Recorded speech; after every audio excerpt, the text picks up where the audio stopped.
اف تونيلا هون دبينن گوندي عمر قامچيه اف تونيلا بدرجه 500 متر هات لدان ديار امكو تيما كورسات نيو تيكي دز راگاندن كردين كو ام هاتن بو سردان کرنا و تونيل كو جلاي پيشمرگي كورسان و هات گرتن وك ما قلت لگوندي عمر قامچي درجه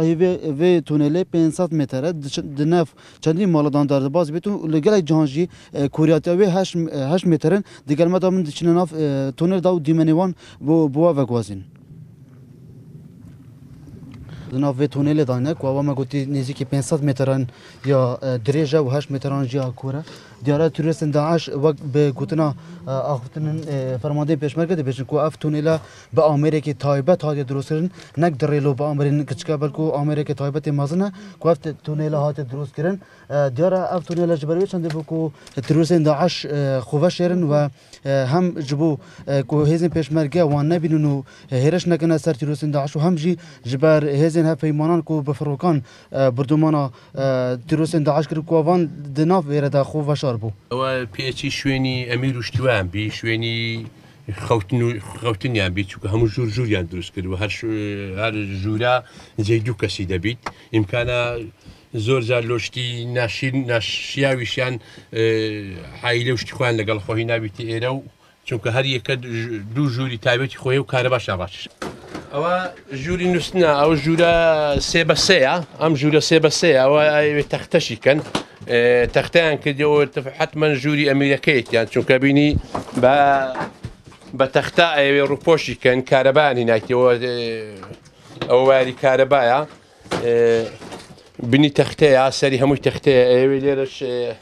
او معكسي اللي ابدا لو يباكو قايم بيتو بتوان جانتي كنا فانتو تشان ريغريل هندك كودي كو كيزبنتون خو بكان حتما ريغري مان ليكات چونك اما زور جار قسم ما نكر زور جار بدقيقي احداثات من ددا توبخانه كان احداثات من ددا تياري لي ددا لحين شويني ددا بلا مش تاثيري نابو اللي قال جهان تيروريستن داعش بجندار النجاري ان دار نمايه خلاص جبروي چندي قالك جهان توتيا لدايا جبركو تيري نكريا اگر نه نیوه به نیوه يعني نیوه كريا دار نجاري و نیوه جي توتيا إيه بارجاي رئيسيت يعني إلى بي اتش شويني 50 تا 6 كسي دتواني خلوتوني لدى 10 دات 50 تا 6 كس دتواني بإسراعات لي بجيت خواردن لي بخوات لي بمينيتوا بدان روج بمانك بصال دتواني لم توني بمينيتوا چونكا خود باش دبيني بشويشي زور هندسي بشويشي زور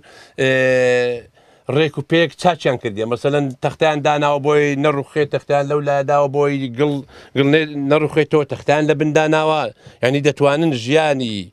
يك صال ليرا برنسدي ايك لبيرجي او جيكو جي هواي بيتن بوندي تيرورستن داعش خود دا بشيرن يان قناصن خو لبير دانه بوندي بيشمرگان يان بيشمرگا وصبا عراقي بكتا ارماش لي ما قلتي بيشمرگا بتني لبير آزاد كريا او دي من هون دبينن او دي من كو بو هادنا نوفا هواي بونا في تونيل بو او جهه كو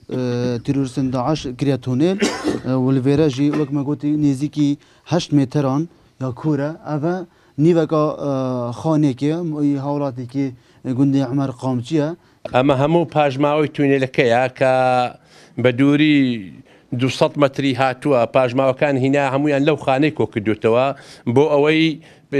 اوي شوي اسواري تونيلكا ديار نبيت وخوان باراست وهم لا فروكاني هاو بيمانان وهم لا لقصفي اما لتوبو هاواني اما خوان باراست